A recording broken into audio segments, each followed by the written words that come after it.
Halo semuanya, perkenalkan nama saya Salman Dabutandia. Di sini saya akan menjelaskan mengenai akar-akar persamaan nonlinear menggunakan Python. Jadi di sini saya menggunakan Google Colabs untuk membuat codingannya. Saya share screen terlebih dahulu. Jadi seperti ini. Nah, sebelum kita menuju ke perhitungannya, pertama kita harus import terlebih dahulu NumPy. Ini untuk perhitungan matematikanya. As NP, di mana kita akan memanggil NumPy tersebut, namun kita memanggilnya bukan NumPy, tapi kita menuliskannya menjadi NP. Lalu kita import juga uh, matplotlib Python. Nah, di sini matplotlib ini buat apa? Ini buat uh, membuat sebuah grafik di Python-nya nanti. Nah, di sini saya sudah mempunyai uh, soal percobaan.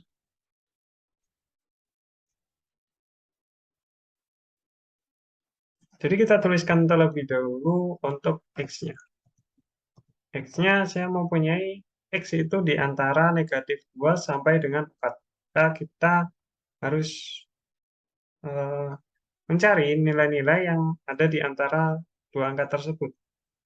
Nah, untuk mencari angka-angka tersebut, daripada kita membuatnya secara manual, maka kita menggunakan NumPy, kita panggil np.arrange, di mana ini akan membuat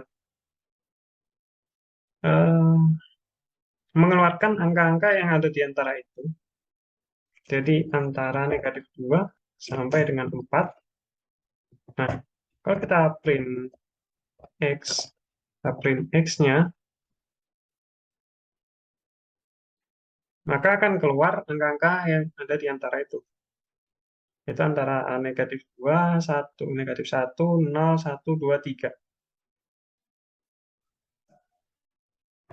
Nah, setelah itu kita tuliskan fungsi X-nya ya. Fungsi X. Saya sudah mempunyai fungsi X, saya copy saja.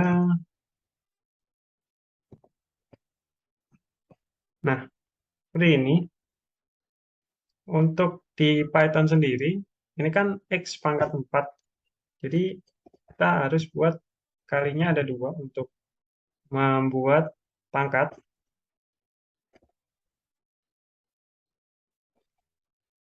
Dan ini ada kesalahan, di mana 4X, Python tidak bisa langsung begitu saja memperhitungkan 4X itu apa, karena 4X itu adalah 4 kali X, maka kita tuliskan saja 4 kali X, dan 10 kali X, dan 1.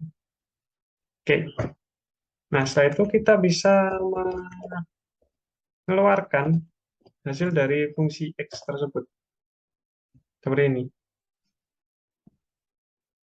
Nah, ini hasilnya, yang tadi ada negatif 2 menjadi 23, dan negatif 1 menjadi negatif 7, dan seterusnya. Nah, setelah kita dapatkan angka-angka ini, maka kita harus membuat sebuah grafik fungsinya. Untuk membuat grafik fungsinya, kita panggil PLT, matplotlib tadi, dot, plot.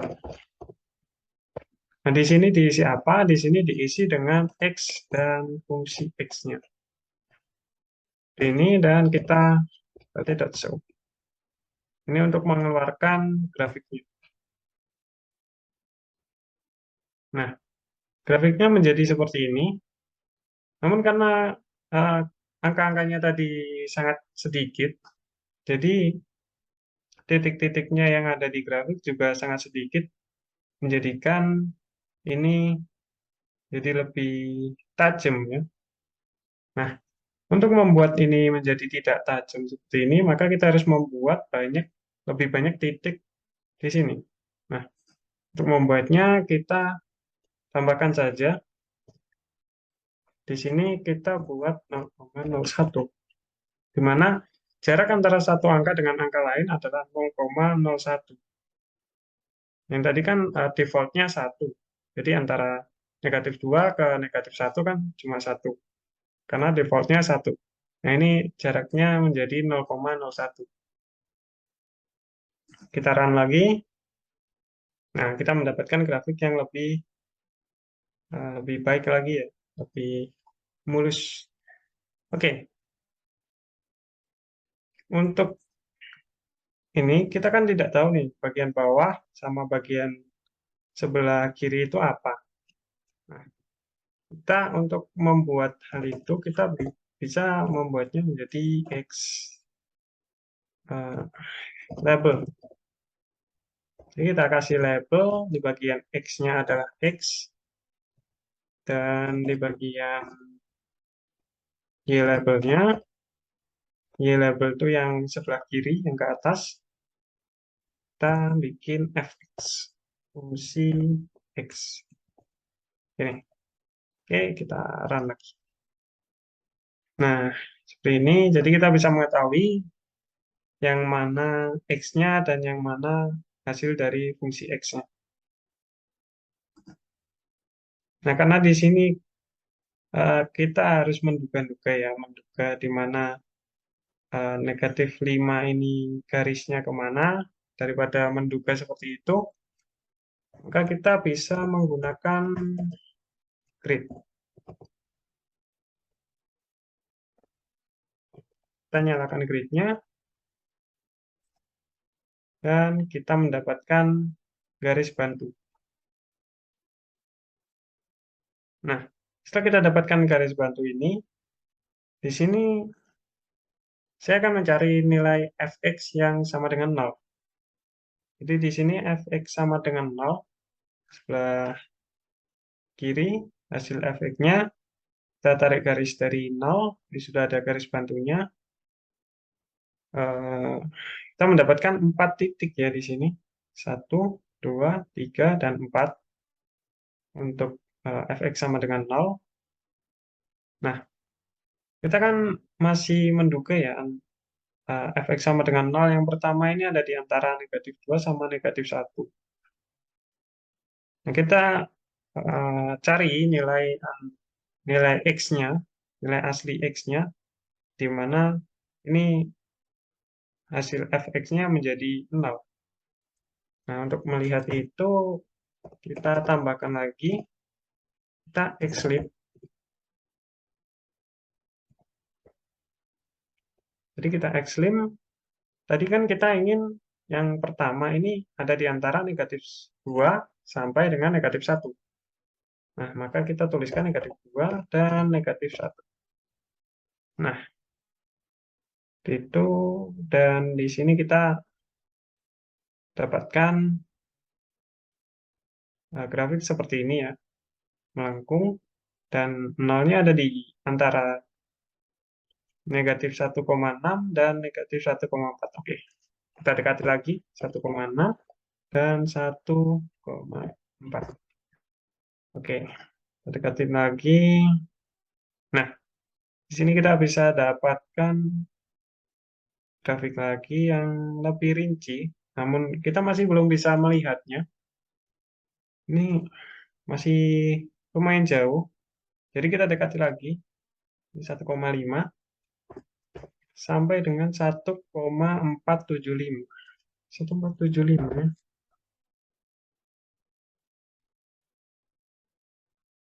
Nah, setelah itu kita bisa mendapatkan hasil yang seperti ini, seperti garis lurus. Sebenarnya tidak. Dan nolnya ada di sekitaran ini ya, 1,490 sampai dengan negatif 1,485. Mungkin di 1,485 ini ya, karena memang saya akan zoom lebih dekat lagi. Nah, ini masih ada terlihat garis di sini, garis untuk garis bantunya. Jadi kemungkinan besar ada di negatif 1,485. Tuliskan dulu ya, negatif 1,485. Ini untuk yang pertama, untuk efek sama dengan 0 yang pertama. Saya kecilin lagi. Nah, saya tutup lagi. Saya akan mencari yang kedua, ada di daerah mana. Jadi yang kedua ada di daerah di antara 0, ini ya, 0 sampai dengan 1. Oke, kita 0 sampai dengan 1. Kita hidupkan dulu. Nah, di sini kita bisa melihat garisnya dan ada di 0,0 sampai dengan 0,2. Kita dekati lagi 0,2. Ah, sorry.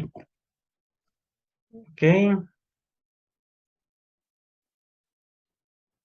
Oke, sepertinya di daerah 0,1 ini ya. Jadi 0,075, 0,075 sampai dengan 0,125. Kita dekati lagi. Yap, berada di antara 0,1 ini ya. Jadi kita beri dulu. Di 0,9, 0,8, 0,9 sama 0,10. Jadi ada 3 angka yang kemungkinan adalah X yang dimana nanti efeknya menjadi 0. Jadi mungkin saya tuliskan 0,1. 1. Ini. Terus, oke, kita cari yang ketiga ya. Yang ketiga ada di antara 1 dan 2. Oke, kita lihat lagi 2 seperti ini.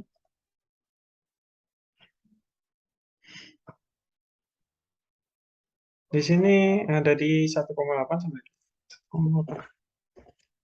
Oke. 1,8. Sebenarnya ada di 1,9 karena memang ini terlihat seperti titiknya ada di sini, jadi saya tuliskan 1,9. 1,9. Oke, lanjut lagi ke keempat ya. Keempat ada di sekitar 3 dan 4. 3 dan 4. Tuliskan dulu 3 dan 4.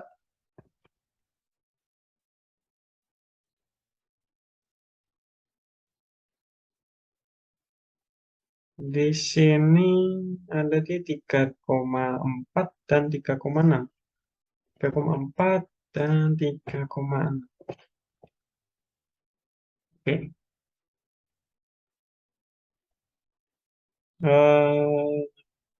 Ini garisnya di sini dan titiknya, titik nolnya, efek nol ada di 3,475. Saya tuliskan 3,475.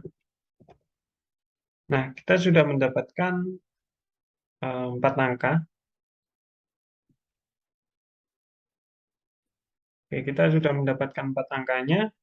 Saya tuliskan di bawah saja, bagian sini. Jadi, nah, nah,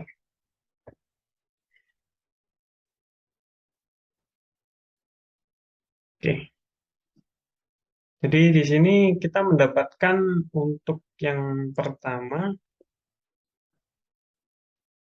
titik pertama yang dimana fx sama dengan 0, X-nya adalah negatif 1,485, dan yang kedua ada di 0,1, ketiga ada di 1,9, dan keempat di 3,75.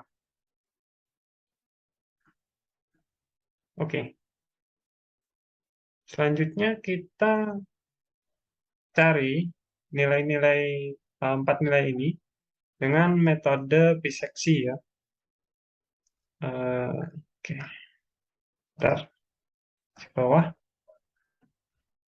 Nah, untuk metode biseksi ini kita tuliskan terlebih dahulu fungsi X-nya. Kita bikin lambda, di mana X-nya itu adalah yang tadi, fungsi X-nya. Kita copy, kita masukkan di sini. Nah, seperti ini. Oke. Nah, setelah itu kita ambil A. A itu batas bawah, dan B nanti adalah batas atas. Hanya ini kita pakai inputan aja, terus dengan ini tipenya float. Terus kita input,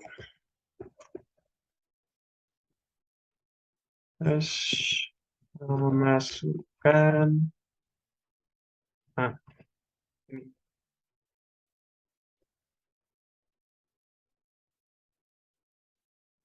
Terus kita copy, kita cari yang B.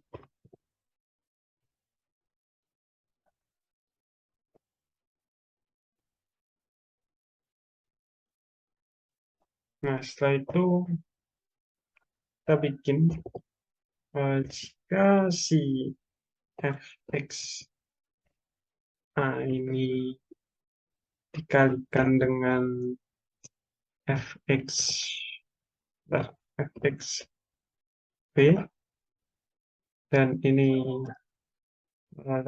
kurang dari 0, maka kita bisa masukkan ke looping, dan di looping ini kita bikin dia absolut, yang dimana fx A nanti dikalikan dengan fx c.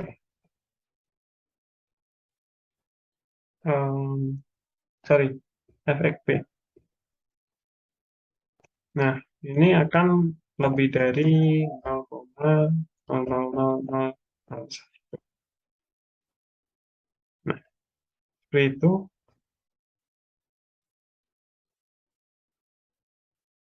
Oke, di sini kita bikin nilai C.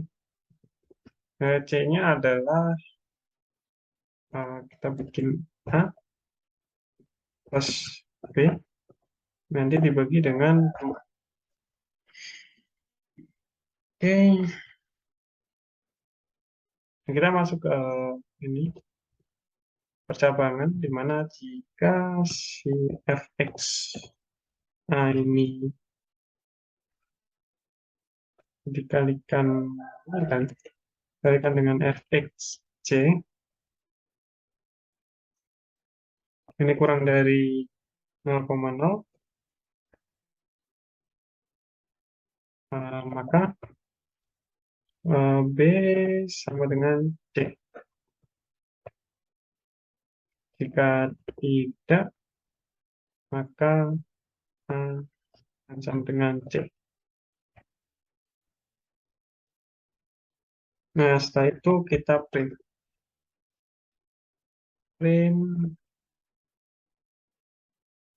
Ini akar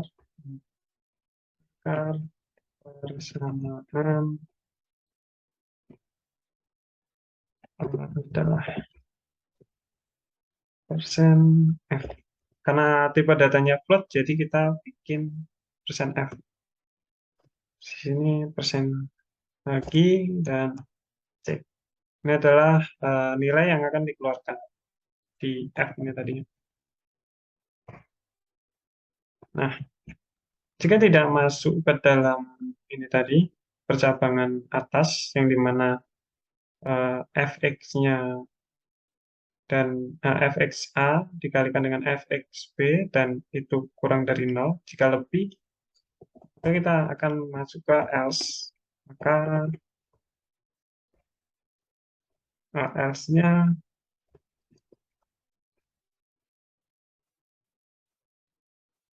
nah, Jadi nanti kalau tidak benar atau angka dari fx(a) dan fx(b) ini lebih dari 0, maka penentuannya salah. Nah, seperti itu. Kurang lebih codingannya seperti ini, sekarang. Nah, kita masukkan nilai A. Kita untuk mencari nilai yang ini, yang pertama dulu. Yang bagian ini ya. Di sini kita ada di -2 dan -1. Mungkin akan saya masukkan di -2 dan -1. Nah, kita mendapatkan akar persamaannya adalah -1,488 sekian. Ini hampir mendekati dengan nilai yang pertama kali kita dapatkan. Di sini kita zoom tadi, kita lebih dekati. Kita dapatkan ini. Oke, kita tulis di bawahnya. Nah, ini. Nah, setelah itu kita running lagi. Kita cari yang kedua ya. 0,1. 0,1 tadi ada di antara 0 dan juga 1. Tapi karena ini nolnya terlalu dekat, sepertinya nilai tengahnya akan jauh dari nilai 0,1 ini. Jadi aku mundurin ke -1 ya. Jadi batas bawahnya -1 dan batas atasnya 1. Nah, kita mendapatkan nilai 0,10 sekian. Oke, kita masukkan lagi ke sini. Dan ini hampir mendekati 0,1. Oke, kita cari yang ketiga. Yang di ketiga ada di daerah 1 dan 2, tapi mendekat ke 2. Karena mendekat, kita tambahkan saja ya. Mendekatnya kan ke 2, jadi kita tambahkan 1 ke 3. Jadi batas bawahnya itu 1 dan 3. Ini ya. Nah, kita mendapatkan angka 1,89856. Sepertinya beda ya, seperti ini. Tidak sama. Namun mendekati karena 89 dengan 9 sedikit mendekati ya. Sangat dekat sekali gitu ya. Jadi mungkin eh, ini kita pakai saja lah. Oke. Lalu kita mencari yang ketiga. Ketiga ada di 3,475. Yang tadi ada di daerah ini ya. Daerah 3 dan 4. Karena ini sudah berada di hampir tengah, mungkin kita bisa kali ya. Nah, batas bawahnya 3 dan batas atasnya 4. Jadi akar persamaannya 3,488 sekian. Mendekati, mungkin lebih ya, 475 dengan 488. Namun karena mendekati, sudahlah kita ambil ini saja. Karena beda 0,0 sekian itu tidak terlalu berpengaruh. Nah, jadi kita mendapatkan 3 angka ini. Dengan metode grafik, kita mendapatkan seperti ini. Dan dengan metode biseksi, kita mendapatkan seperti ini. Nilainya hampir-hampir mirip, namun ada sedikit perbedaan. Namun tidak masalah, karena memang dalam menentukan seperti ini, terkadang angkanya memang sedikit berbeda. Oke, baik. Sekian presentasi dari saya. Jadi kurang lebihnya mohon maaf dan terima kasih.